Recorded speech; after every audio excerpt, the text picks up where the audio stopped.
in a job market where if you're not constantly increasing your skill set, then you are less and less competitive in the job market, especially with new people graduating in and moving into the job market every single year. So you really ought to be engaging with the folks over at Skillshare. It's an online learning community with over 15,000 classes in design, business, and more. You can learn everything from logo design to social media marketing to street photography. Unlimited access to all of this for a low monthly price, and you never have to pay per class. You can buy it for a low monthly price. Right now, I have been looking specifically at some of their, for fun, I do some of their illustration and watercolor classes. Seriously, yes. And I can draw now. Yay. That's because of Skillshare. So go to Skillshare right now. Right now, my listeners are getting a month of unlimited access absolutely free when you go to Skillshare.com/Shapiro to redeem your free month. That's Skillshare.com/Shapiro. Again, add to that resume because your income ain't going up unless your skill set increases. That's what Skillshare is there for. Skillshare.com/Shapiro to redeem your free month. Make sure you use that /Shapiro also so that they know that we sent you. Okay, so there was a tweet yesterday that really got under my skin. It's from my senator here in the state of California. She was the attorney general here. She's a garbage senator. She was a garbage attorney general. And she's probably going to be a garbage presidential candidate. She's obviously looking toward running in 2020. And there's always been this very weird relationship between the left and kids when it comes to politics. Hillary Clinton made her bones on this book, It Takes a Village, all about how it really took all of us to define how we were going to raise particular children. They weren't your children, they were the village's children. And then you see people on the left who don't care about unborn children suggesting that they're the only ones who care about children. So Kamala Harris tweets this out yesterday. She tweeted out, "Children are our nation's future. We must listen to them about what they care about and give them a voice in our government." So again, weird that she doesn't care about them up till the point where they're born. Up till that point, you can kill them at will. And in fact, if you stand in the way of somebody killing them at will, that means you're a bad person. But also, this notion that children are the nation's future, and so we have to listen to them about what they care about and give them a voice in our government. No. So, one of the big problems in Western civilization has been this weird notion that's really cropped up since Rousseau in the early 19th century, that children are worth listening to. Okay, children are worth taking seriously. Their questions are worth answering. I treat my 3-year-old with great seriousness. When she asks me a question, I try to give her the most factual answer that I can provide. But if she were to give me world advice, I would say, "You're 3, sit down and eat your crackers." Okay, it's ridiculous for anyone to suggest that children are what should be defining voice in government. See, the first sentence is that children are our nation's future. That's true. They are not our present, okay? They are not our nation's present. It is your job as an adult to help civilize children. Have you ever met a child? I wonder if people on the left have ever met a child. Like, really met a child. Children are the worst people on earth. Okay, they're wonderful, and they are also the worst people on earth. They have no prefrontal cortex development. They don't have the capacity for inhibition. That means that your child does stuff where if an adult did it, you would immediately have them carted off to jail. Like, on a routine basis. Children smack each other. Okay, if you're an adult and you just walked up to people and smacked them for no reason, they would go to jail for that, right? Children routinely take other people's property and break it. Children scream at you. Okay, children are little nut jobs. Okay, they're awesome. They're wonderful. But that's also because you know they're going to develop beyond that. If they're 20 and still acting like they're 3, that means they're a garbage human being. The whole point of civilization is to civilize children. Your job as a parent is to civilize children and to make them better people because children are not instinctively good. Now, Jean-Jacques Rousseau wrote this book called Emile, which was a novel about a child who is basically left free in the state of nature. Rousseau's whole theory is that in a state of nature, man is inherently good, and then the state puts us all in chains, right? Man is free, and everywhere he is in chains. This is Rousseau's theory, and so what he says in Emile is basically if you just let a child wander around in nature, then that child would become a noble savage. That child would be a beautiful, wonderful person, capable of navigating the vicissitudes of life. Absolute nonsense. Number one, if you leave a 3-year-old alone in nature, the kid will be dead in 2 days. Number two, if you leave a 10-year-old alone in nature, the kid will turn into something from Lord of the Flies, killing animals and other children. The idea that people are born civilized is just stupid. That's the whole point of civilization. It's what religion is based on. Religion is based on the notion that you as an adult have to civilize and raise your children, and you have to acclimate them to acting morally. It's not something that is inborn. It's not something that is inbred. Okay, the fact is that there's a concept in Jewish law. It's called tinok shenishba, Okay, it means literally a baby that was found. So there are certain basic rules in Judaism that you're not supposed to violate. And even if you're not Jewish, you're not supposed to violate these rules. And these are simple ones like don't murder people, don't commit idolatry, right? These are certain basic rules for everyone. If you want to get into heaven, according to Judaism, you don't have to be Jewish, but you do have to fulfill what they call the 7 mitzvos of Noah. You have to fulfill the 7 commandments of Noah, right? Because Noah existed before the Torah had been given. These are commandments that you're supposed to be able to suss out from the surrounding universe. But if you don't actually do a lot of the, let's say there's a kid who's born Jewish, right? Born to a Jewish family and left in the middle of nowhere and doesn't fulfill any of the 613 mitzvot, any of the 613 commandments. That's where this concept of tinok shenishba comes in. We don't blame that person because that kid was basically like a kid who was found in the woods, right? It's Mowgli. So you don't expect Mowgli to be civilized. And in fact, you remember a few years ago, there was this story about a little girl who was basically left alone for years and years and years. They found her when she was like 12 years old. And she acted like an animal. What else would you expect her to do? She was growing up in a place that was basically surrounded by animals.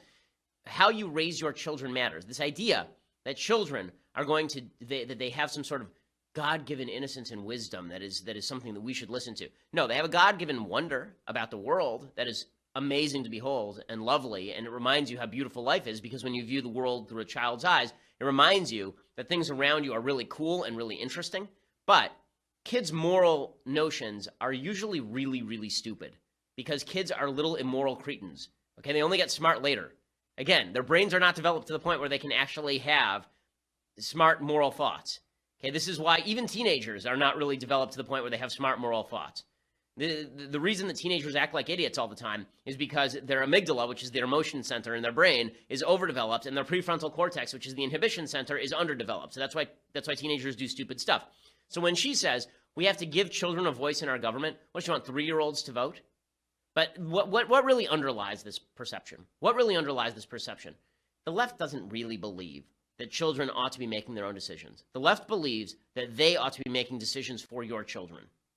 And the left doesn't believe that children ought to be making decisions for society. They believe that they ought to be making decisions for your children. And the only reason that your children are growing up in the way they are is because of you. You are the problem. If they were allowed to raise your children, then everything would be fine. Now, they can't just say that. If you're on the hard left, you can't just say this. You can't just say, listen, I think I'm going to do a better job raising your kid than you will. You can't say that because, number one, it's not true, and number two, it makes you a jackass. If you come to me and you say, I'm going to raise your kid better than you will, then I would say to you, you can go take a hike, son. And if you tried to take my kid from me, I'd meet you at the front door with a shotgun. So what does the left do instead? What instead they do is they say, children are beautiful, innocent little creatures, but fully capable of making their own decisions. And if you inhibit the decision-making process of a 3-year-old, then you are the villain. We must step in to protect the independence of the 3-year-old. Right? We're basically the American government fighting the British. We're stepping in to protect the citizen. The citizen is the 3-year-old. We have to protect that 3-year-old from you, the oppressive, evil parent who's putting your notions about God and heaven and hell on kids. How dare you do all of these things? It's because of you that your kid is growing up with all of these problems.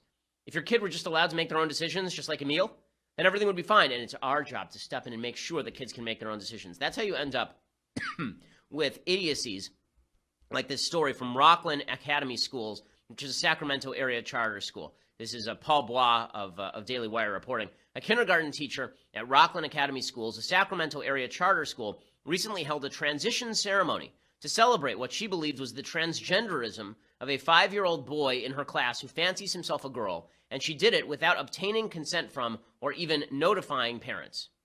Facing legal trouble from parents rightly outraged over having their children exposed to transgenderism without their knowledge, Rockland Academy Schools maintains they had no obligation to inform the parents since California laws require consent only in matters of sex education. So let me get this straight. It's not sex education when you decide to tell a 5-year-old boy that it can be a 5-year-old girl. The lesson, they say, had to do with gender identity, which the school claims falls under tolerance and diversity curricula. The students who took part in the ceremony were reportedly left shaken and disturbed. Yes. If somebody did this to my kid, if somebody did this to my kid, they would be in physical danger from me. Like that, if you did this to my kid, if you decided to take my parenting power away from from me and pretend that you are going to raise my child as the opposite sex and thereby stamp their psyche with gender confusion and put the imprimatur of societal approval on that gender confusion, you're doing something truly evil. And Jonathan Keller is a representative for California Family Group, who's a group involved in counseling some of the kids.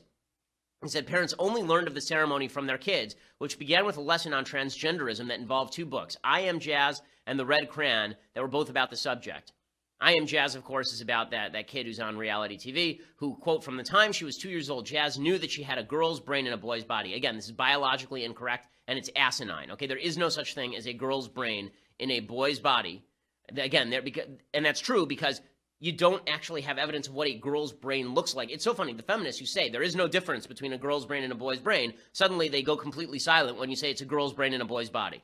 You have to show me the actual parts of the brain that operate more like a girl's than a boy's, and then we can decide whether or not this is true. It is possible that there are people who have brain development that is more similar to a girl than a boy. Those would presumably be genetically intersex people. But the idea that any boy is capable of having a girl's brain in his body if he thinks it so, not real.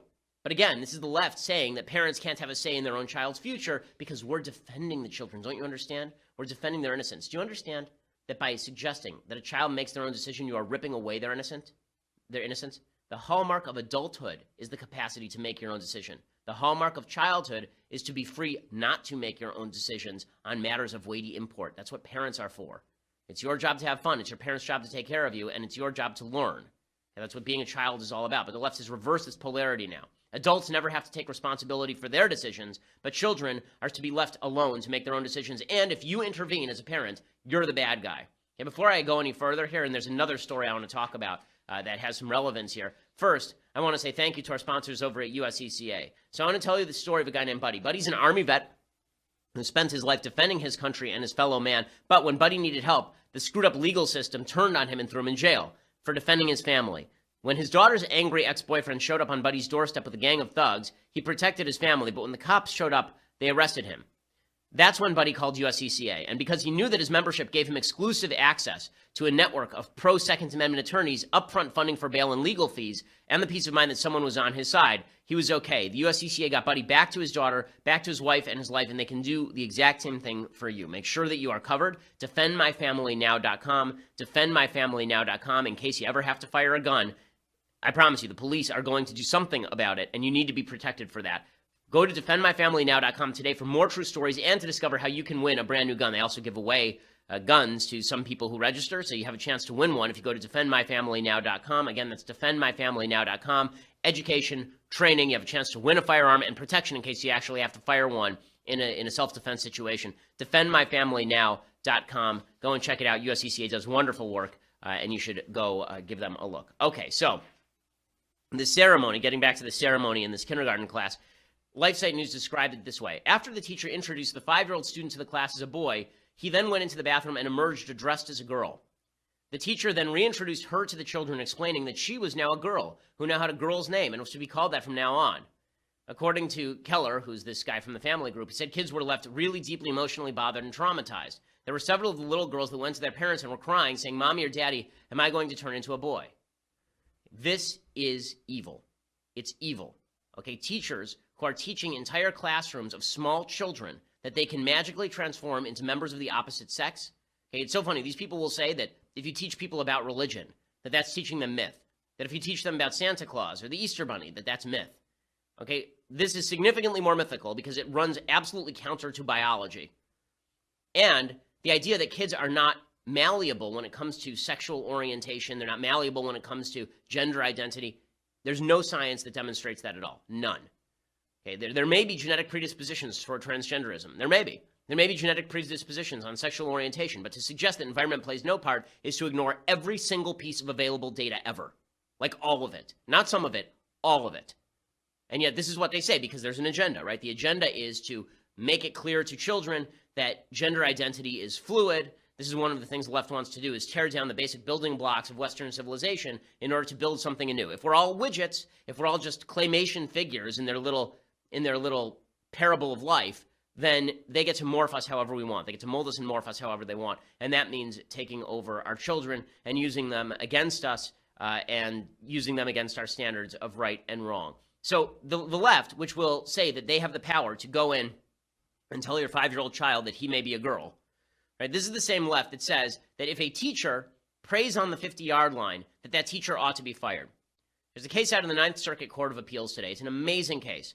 Okay, Bremerton School District is a school district in Washington State And the assistant football coach at one of their high schools, a guy named Joseph Kennedy, prayed at the 50-yard line after football games and before them as well. Students frequently joined him. He would also give them religiously oriented motivational speeches. The school district tried to punish him for doing this.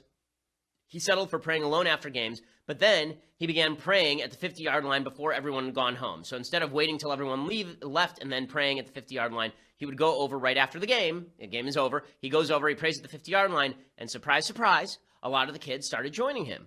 And people started coming down out of the stands to join him, praying on the 50-yard line. End of the world. How dare he? Public school teacher praying by himself on the 50-yard line? People joining him voluntarily? Must be fired. So the school district fired him. They suspended him, and then they allowed his contract to expire. So Kennedy sued. He suggested religious discrimination under the First Amendment. The Ninth Circuit Court of Appeals found the school district had every right to dismiss Kennedy. So there were two legal questions here. Okay, first legal question was he a public employee? Second was, as a public employee, did he violate his job description as a public employee by doing this? So there are two separate legal questions.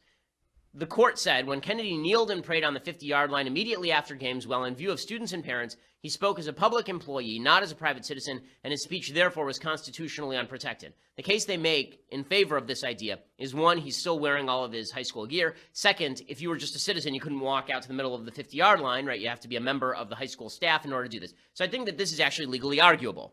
Is he doing this as a private citizen, or is he doing this on school grounds, on school time, and therefore he's doing it as a public employee? It's a little bit more confusing than that, because the fact is that if you're at school, like if I were a public school teacher and I decided to daven mincha, which is the second Jewish prayer of the day, and I went in a broom closet somewhere and prayed mincha, that doesn't mean that I would necessarily be acting as a public school employee. Clearly, I'm attempting to separate myself. The court found he was acting, however, in his auspices as a public school employee. But that isn't really the worst part. The worst part is that the court then said what he did violated his job description. Okay, praying at the 50-yard line, doing a voluntary prayer that people decide to join, violates his job description. Now, let me explain what his job description was. Okay, Kennedy's job included becoming, quote, a coach, mentor, and role model for the student athletes. It included an explicit job requirement to attempt to create both good athletes and good human beings. It is directly in his job description. Kennedy's post-game prayers originally lasted a grand total of 30 seconds. They were a brief, quiet prayer of thanksgiving for player safety, sportsmanship, and spirited competition. Over time, they morphed into motivational speeches given to students of both teams. Even people on the other team would come over because they enjoyed what he was saying about sportsmanship in the games. Students voluntarily wanted to hear him. The district suggested these activities violated school board policy that said that, quote, staff shall neither encourage nor discourage a student from engaging in non-disruptive oral or silent prayer or any other form of devotional activity. Okay, this didn't violate that. The guy literally went out to the 50-yard line, knelt down, and prayed. That's it. He didn't say people have to show up. He didn't force anybody. He didn't tell people that if they showed up, then if they didn't show up, then they'd be kicked off the team or suspended. The school board openly acknowledged that Kennedy didn't force anyone to pray with him. But the school board insisted that Kennedy not allow students to pray with him at all, that he should forcibly turn them away. That if he goes to the 50-yard line and kneels down and he starts to pray and a bunch of students crowd around him, that this is some sort of evil, that he's violated his public school duties, and he should tell them forcibly, get out of here, you're not allowed to be here. They said any activity had to be, quote, physically separate from any student activity, and students may not be allowed to join such an activity. So what actually started all of this? What actually started all of this is, of course, he did this 50-yard prayer thing, and the Satanists, being good Satanists, devotees of Satan, suggested they wanted their own right to pray on the field. Because obviously there's no difference between Satanists praying on the field and people of Judeo-Christian values praying on the field. Not all religions are created equal in quality. Okay, if you're going to bring up a child in the Church of Satan, I don't think that child ends up exactly the same as if you bring the average child, as if you bring up a child in the Judeo-Christian value system. If it were, then Satanism would have created the greatest civilization in the history of mankind. It didn't. Okay, so the district responded by telling Kennedy he had to pray only when the stadium was empty. He disobeyed, and he started praying right after the games because he said, listen, it doesn't make any sense for me to pray an hour after the game on the 50-yard line. The game just ended. I want to thank God for a good game and for everyone staying safe. Now's a good time to do it. So the court found in favor of the district. So as I say, first they found that he was a public employee. They said the speech at issue is directly, at least in part, to the students and the surrounding spectators. It is not solely speech directed to God. So this is really dicey territory the court is getting into right now. They're saying that his prayer was directed as a public school employee at others. Okay, I wear a yarmulke. I wear it around. It's a public sign of my faith. millions and millions and millions of Americans, including many people on the left, wear crosses around their neck. That is a public proclamation of faith. Is that them privately saying, I believe in Jesus if you wear the cross, or I believe in the Jewish God if you wear a yarmulke? Or is that me preaching to you? Do you feel preached to every time I wear my yarmulke? Because if you do, I would suggest that maybe you need to get a life. If you feel preached to because you don't like what I wear on my head, then this is because you're a loser. Okay, and if you feel preached to because a high school coach by himself goes to the 50-yard line and prays, then you are a doofus and a loser, and you need to get a life. But obviously that's not the priority here. The court said, by kneeling and praying on the 50-yard line immediately after games, Kennedy was fulfilling his professional responsibility to communicate demonstratively to students and spectators, yet he took advantage of his position to press his particular views upon the impressionable and captive minds before him. So they're saying, okay, so his viewpoint means something because he was acting as an employee. That brings us to the second question. And the second question is, did that violate his job, which is to create better human beings and better students? We'll get to that in 1 second. First, I want to say thank you to a new sponsor, the Tides of History. Okay, you can go to the Apple Podcast app or wherever you listen to podcasts, iTunes, SoundCloud, Google Tides of History. It's a brand new podcast. It's really great. I've listened to a few episodes of it. It asks you, why are there states, countries, taxes, wars, and it traces the history of all of the institutions under which we currently live, all the way back to the 13th and 14th centuries. He takes on time periods from the fall of Rome and the rise of the early modern empire. He talks about the roots of the modern world. How did capitalism start? How did global trade start? Right? All the questions, all of the main concepts that underlie shows like mine begin with shows like Tides of History. What are the roots of all the things that we discussed here on the show? What are the roots of the American founding tradition? What are the roots of the left? All of these things can be found hundreds and hundreds of years ago. History is not just a blank slate every time somebody is born. History pre-exists you, and it has an impact on you, and it has an impact on the civilization in which you live. That's what Tides of History is there to teach. Now, this could be really dry stuff. It isn't. It's really entertaining. It's a really good listen. This all talks about the period of time during the Renaissance, just before the Enlightenment, which is a really kind of under-examined period of history. We all like to look at Enlightenment philosophers. We all like to look at some people like to look at the Dark Ages, the so-called Dark Ages of the Roman Empire. But the period of time that's most ignored is the Renaissance, and that really was the birthplace of modern civilization. Go listen to the first episode of Tides of History on Apple Podcasts or wherever you listen to podcasts, or Google Tides of History to find the podcast today. It really is an excellent podcast. I highly recommend it, so go check it out. Okay, so back to this story. So this coach, Kennedy, kneels on the 50-yard line, and the court has decided that he's a public employee, which, as I say, that may be arguable, that he's a public employee. Was he a public employee who was acting under private auspices, or was he a public employee who was doing basically preaching? And so here's what the court said. And even if he was doing preaching, was it violating his job description? Like if I go into a classroom and I say, listen, the Judeo-Christian value system is the best value system and it generates better human beings. Is that preaching or is that teaching? Now, I would suggest that living in a Western civilization that is based on Judeo-Christian tradition, that would actually be teaching, not preaching. I'm not saying you have to believe in the Bible. I'm not saying you have to believe that God gave the 10 Commandments on Mount Sinai. I am saying that those beliefs were the foundation stone of Western civilization, which is true. Okay, so Judge Milan T. Smith wrote this in concurrence, and this is the crux of the matter. He writes, the context would bolster the perception that the district was endorsing religion. Here it is. Okay, here's the key point. Irrespective of the district's views on that matter, a reasonable observer would conclude, in light of the history and context surrounding Kennedy's conduct, that the district in actuality favors religion and prefers Christianity in particular. Okay, listen, teachers don't have the absolute right to do and say what they want as employees of school districts. Did they have the right to fire this guy? Maybe, but to suggest they have an obligation to fire him, that's what the court's now saying. Not just that they have the right, but they have the obligation. Because no public school teacher can pray on the 50-yard line without imposing his religious views on others. Let's make something absolutely clear. That is an imposition of a religious view on others. That ruling is an imposition of a secular religious view on others. It is the imposition of the idea that religion must be disfavored, that the First Amendment must be applied in reverse, that freedom of religion is not to be protected, that instead we have to forcibly disestablish anybody's religious belief, no matter whether they're forcing it on anybody or not. Again, this isn't even the equivalent of the guy going into the classroom and preaching. This is the equivalent of him doing something. People are free to show up or not show up. It's voluntary. For the left, the presence of religion itself is insulting. So how does this tie in with the broader argument about children? Here's what the left is seeking to do.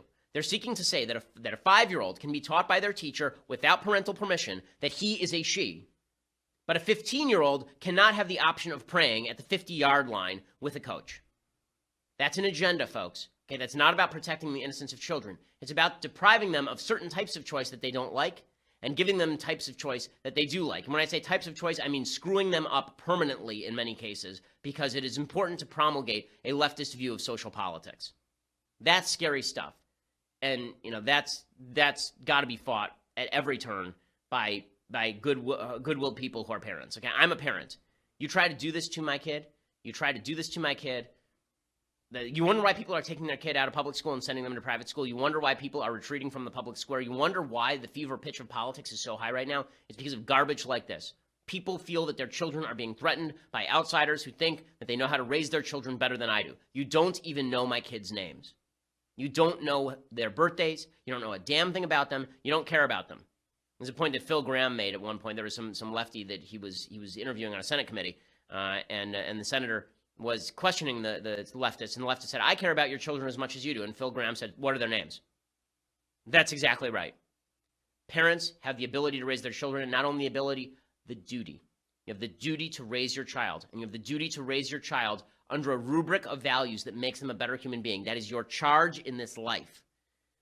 For our society to ignore that and fight actively against it is a true evil. And what we're looking at right now is a serious battle against truth and decency. Just horrifying. Okay, so in other news, on the more political front, there's a new poll out. President Trump has been spending the last few days ripping on Senate Republicans. He went on Twitter this morning again, ripped on Senator McConnell, ripped on Bob Corker, the senator from Tennessee. And I understand him ripping on McConnell. He doesn't feel like McConnell's doing a good job. Ripping on Bob Corker, it's kind of weird since he actually interviewed Bob Corker for his Secretary of State. It seems more like Trump is angry at these people than like he is actually interested in changing their behavior, except as regards to him.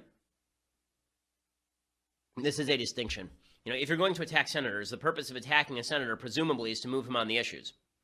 You can leverage senators. But I think that right now Trump is sort of lashing out at senators because he doesn't like them personally. So, in that rally on Tuesday that President Trump did in Phoenix, he attacked both of the senators from Arizona, McCain and Flake. He attacked McCain because McCain didn't vote for the Obamacare repeal. That seems fair to me. He attacked Flake because Flake was mean to him.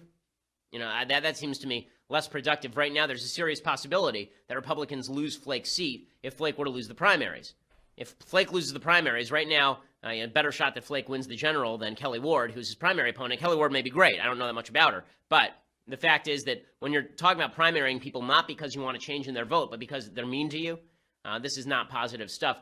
The polls show that people disapprove of Trump's behavior largely. For all the talk about Trump propping up Republicans in 2016, it was really the other way around. Trump underperformed every single Republican Senate candidate throughout the country, except perhaps from the I think there was a Senate race in Ohio where he overperformed, but that was a rarity. The vast majority of cases, Trump underperformed the Republican Senate candidate. So it was really Republicans who dragged Trump across the finish line, not the other way around. And right now there's the possibility that if Trump doesn't get his act together, he could drag down a few Senate candidates. It's almost impossible for Republicans to lose the Senate this time around. That's just the way that it works. Remember, senators are elected once every 6 years, and we rotate. So only a third of the Senate is up every 2 years. This 2-year cycle is very, very bad for Democrats. But Trump's activities could hurt Republicans. There's a new George Washington University battleground poll trying to get a sense of how Americans feel about Trump's behavior, and it ain't good. Okay, basically asked if they agree or disagree with the statement that Trump's behavior is not what I expect from a president. 71% agreed, only 27% disagreed. 68% of people said they worried that Trump's words and actions could get us accidentally involved in an international conflict. Just 29% disagreed. Do these polls really matter very much? They only matter if something goes wrong. If people are already predisposed to blame Trump if something goes wrong, what happens when something goes wrong? I think that's what we're being set up for this weekend, by the way. I think that we are being set up for this weekend. There's a big hurricane scheduled to hit Texas, and the media are all over the media are all over this thing. The media are very much focused on what's happening in this hurricane in Texas. We'll see how bad the hurricane is, but if there is some sort of disaster and Trump is not immediately on it, I promise you, they're looking for another Hurricane Katrina situation. And they know that the public is predisposed to think that Trump is chaotic and doesn't know how to govern. So Trump better do a great job with it. Trump is at 35% approval rating right now. He has not experienced any serious crisis, like zero serious crises.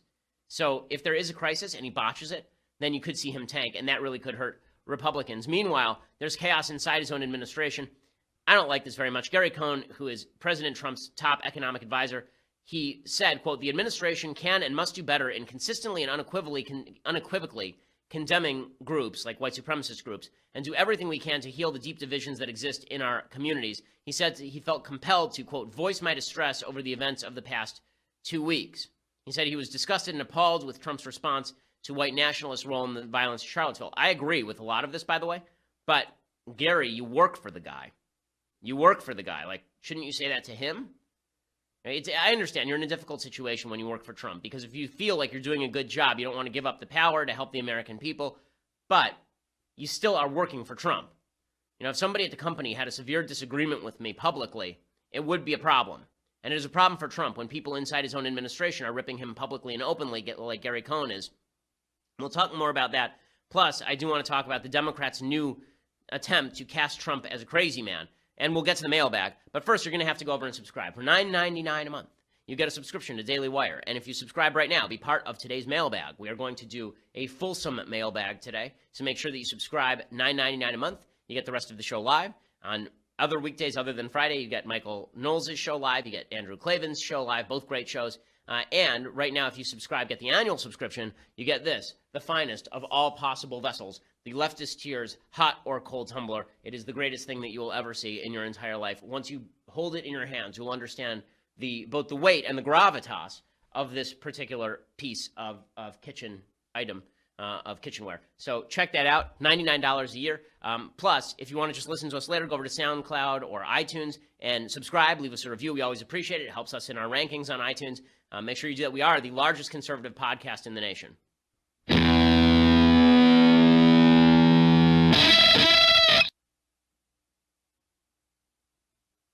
So I agree with a lot of what Gary Cohn is saying about Trump's response to Charlottesville, but I don't work for Trump.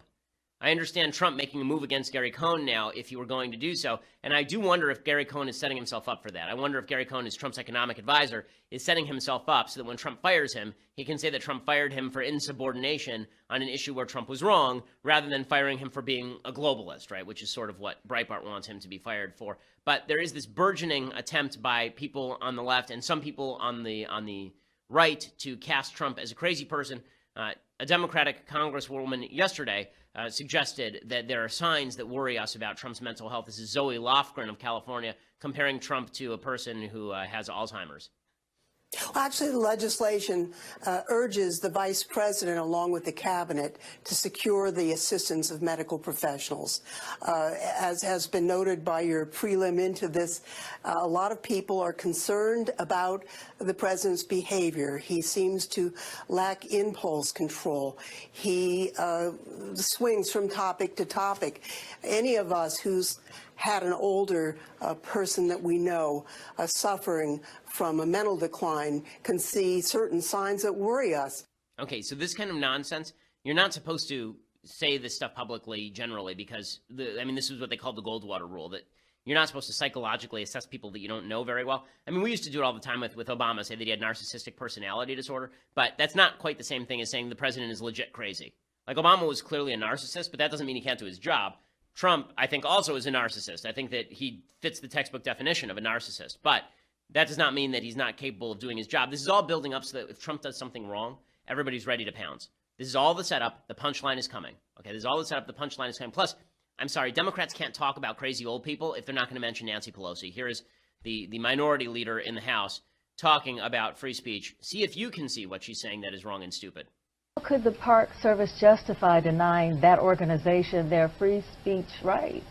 Because the Constitution does not say that a person can yell wolf in a crowded theater. If you are endangering people, then you don't have a constitutional right to do that. Okay, so she's wrong on the law, and also, why would you shout wolf in a crowded theater? It's a weird thing to shout. She's shouting elephant in a crowded theater. And she means fire in a crowded theater, but she's a dummy. So she says wolf in a crowded theater. Yeah, if we're going to talk crazy towns, then crazy Nancy Pelosi should be at the top of that list. Democrats really don't get to go down this path. Okay, time for some things I like, things I hate, and then we'll do a fulsome mailbag. So, things I like. This week we have been doing things associated with blindness because of the eclipse. This is actually a very serious movie about blindness. It's a terrific film. The Miracle Worker, the Academy Award winners Anne Bancroft and Patty Duke. Anne Bancroft plays Helen Keller's teacher. Patty Duke plays Helen Keller. And this is sort of the climactic scene of the movie, the scene in which Helen Keller realizes that words are associated with objects because she's basically grown up unable to speak, unable to communicate properly, and she's frustrated about it. And here is Anne Bancroft as her teacher teaching her what water is.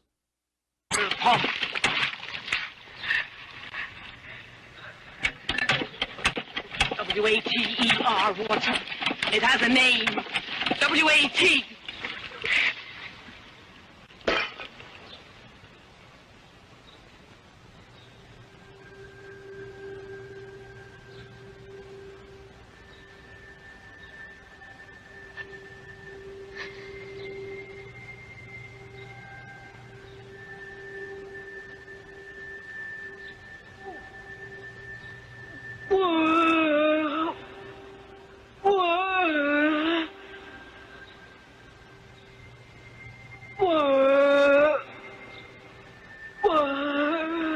Incredible. I mean, the woman was blind and deaf and couldn't speak.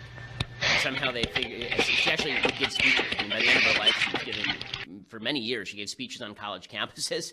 Okay, literally, imagine trying to learn how to speak if you can't see somebody's mouth move and you can't hear what they're saying. I mean, it's an unbelievable thing. And the movie, The Miracle Worker, is a classic.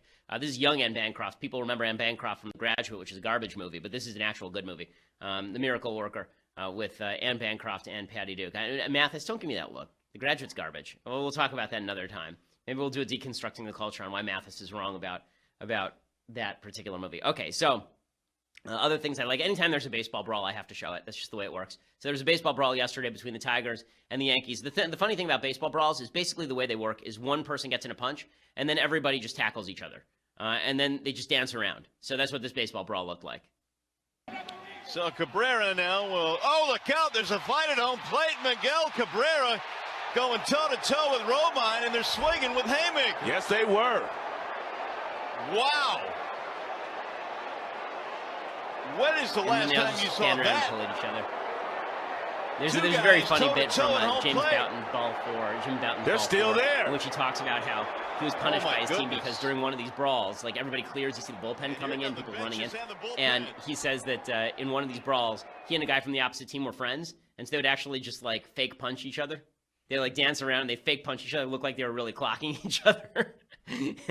But that's what baseball brawls always remind me of. The number of great baseball brawls is really low.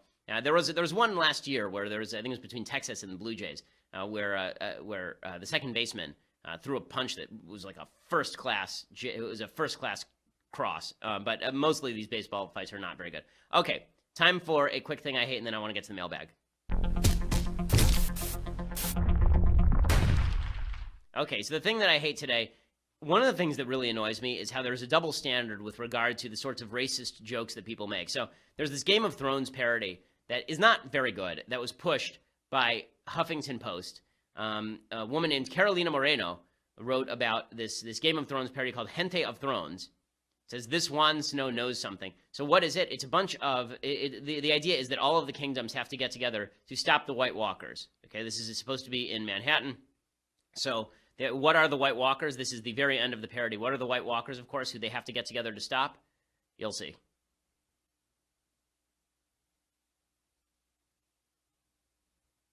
We can play it anytime. Okay, should I just explain what it is?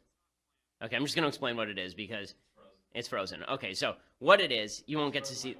It is frozen like a White Walker. Thank you for that horrible reference. I appreciate it. So what it actually shows, it shows a bunch of Hispanic people, Dominican Republic and Puerto Rican, saying we have to get together, and then they go up to the north of New York, and who's coming in is a bunch of hipsters carrying coffee, gentrifying the place. Oh God, they have to be stopped. It's so terrible. The White Walkers. Okay, now we can all kind of laugh at that, I guess.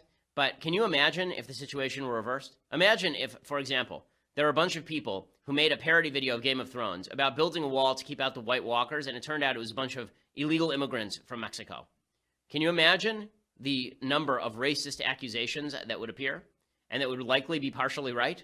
Okay, this is racist. When you say that a bunch of urban hipsters are white walkers who must be prevented from entering Manhattan because they're ruining the city, listen, New York's garbage anyway, okay? Let's be real about this. There are parts of New York that are okay, but New York City, like, I'm sorry for people who live there. Like, it's a fun place to visit. My sister has lived there for a while, but, like, if you're coming in and gentrifying crappy areas of the city, like, half the city used to look like Escape from New York. So if you're coming in and gentrifying and building a coffee house, I really don't think you've done anything deeply wrong. Okay, I want to get to the mailbag, so let's just do that.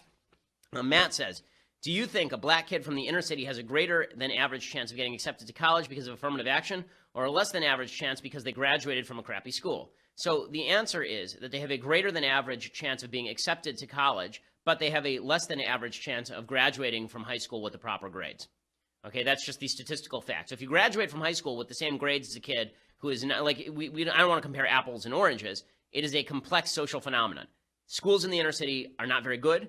Parenting in the inner city is largely not as good as parenting in the suburbs, and that's not just because of the quality. That's not because of the quality of people per se. It's because of the qualities of the decisions made by parents. If you're a single mom, it's going to be very hard for you to provide the same sort of environment, learning environment, in a crime-ridden area that it is for a two-parent household in the suburbs to provide that environment for a kid. That's not a racial thing.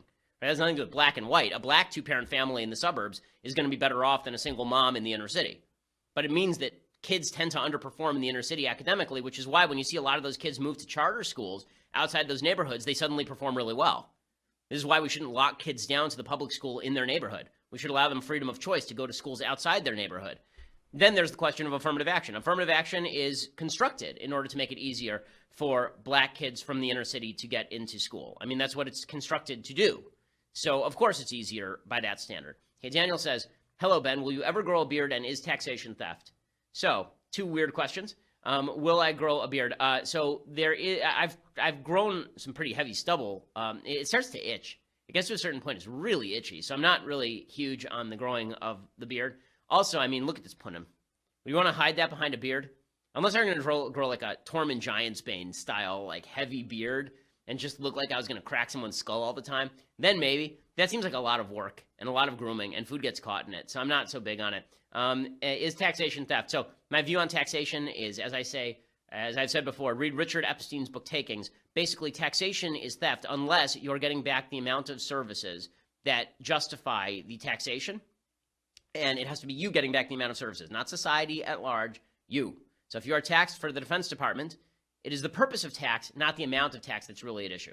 So the purpose of taxation, if I'm going to tax you because there's an imminent nuclear assault on the United States and we need to build up our defense capabilities, you're getting back the benefit, right?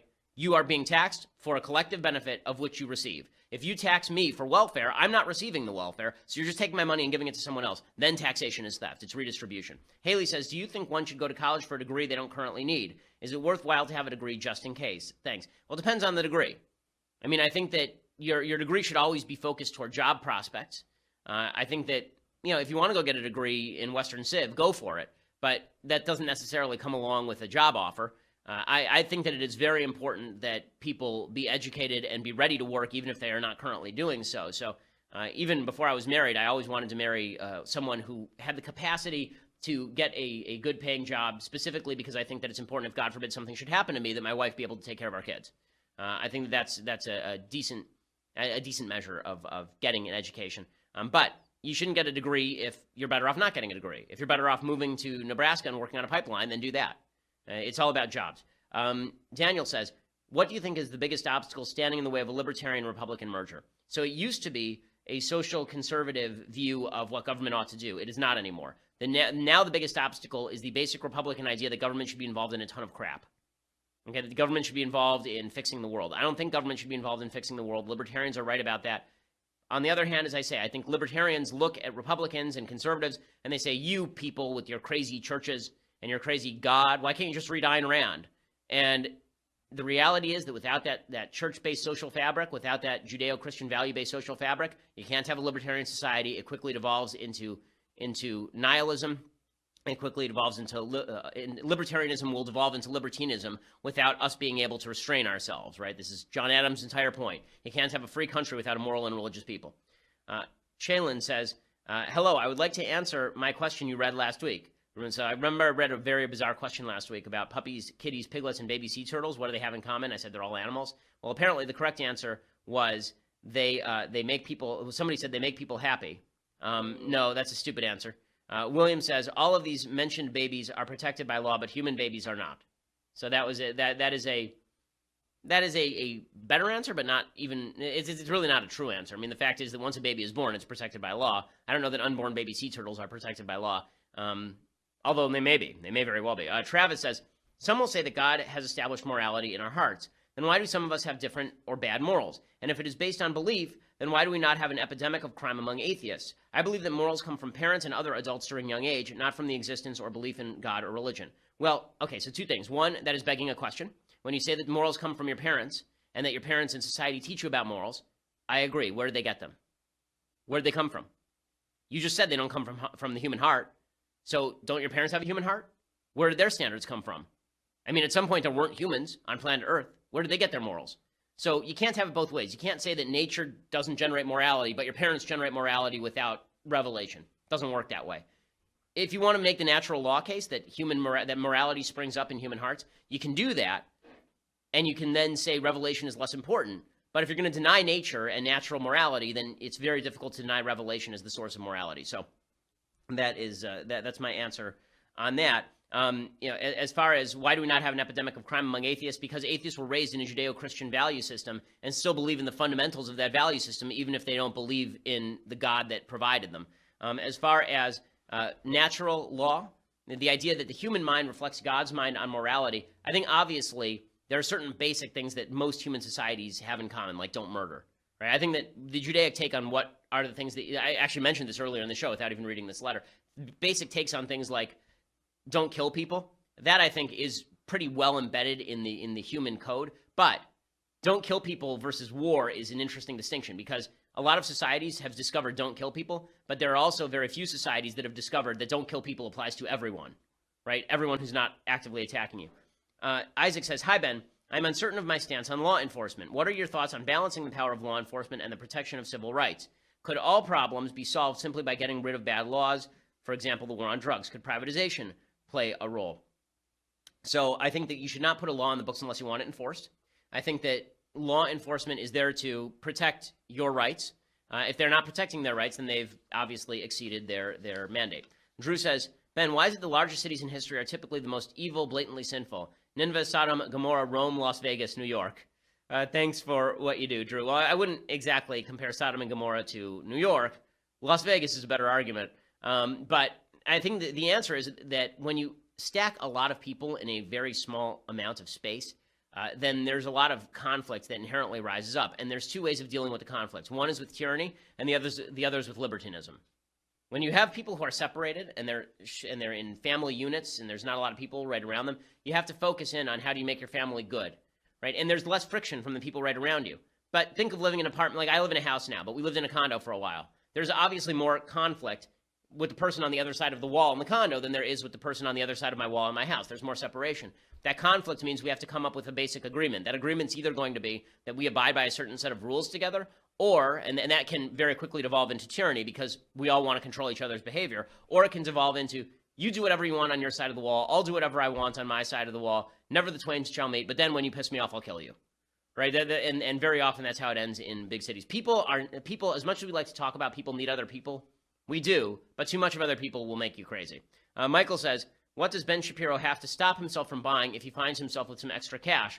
Or do you just stockpile it like Scrooge McDuck and swim in it with the leftist tears mug in hand? So I do, in fact, have a Scrooge McDuck money bin. I do enjoy swimming around in it and just bathing in my cash, my oodles of cash. But what do I have to stop myself from buying? So I don't, books typically, but I don't stop myself from buying books because it's part of my ongoing quest to learn things. I buy lots and lots of books. I have piles of books around my house. I have a pile right next to my bed. Drives my wife insane. I've got a pile of books next to my bed that's got to be 40 books high. And I'm gradually going through it. And then, there's that meme. Have you seen that meme of the guy who's walking with the girl and then he turns around and looks at the other girl? Right? This is this meme that's going around online now. Very famous. So I thought that the best version of that was a guy walking next to the girl, and the girl's his girlfriend. And the girlfriend was book on my bedside stand. And then the one who he's checking out is new book that just came out. And that's sort of my problem, is that I have a bunch of books that I have to read and have been sitting there for months, and then I see a new book that came out and I want to read it. So books is the big one. The other thing is, at some point I want to buy myself a really nice violin. My violin is not very good. My violin is like, I got it from my grandfather. It's probably worth maybe $6 or $7 grand, but a really nice violin costs a minimum of 25 grand probably. And so I am definitely stocking up for that. Emmanuel says, do you think Republicans will ever win statewide elected office in California again, or are we doomed to sink further and further into the abyss of the left?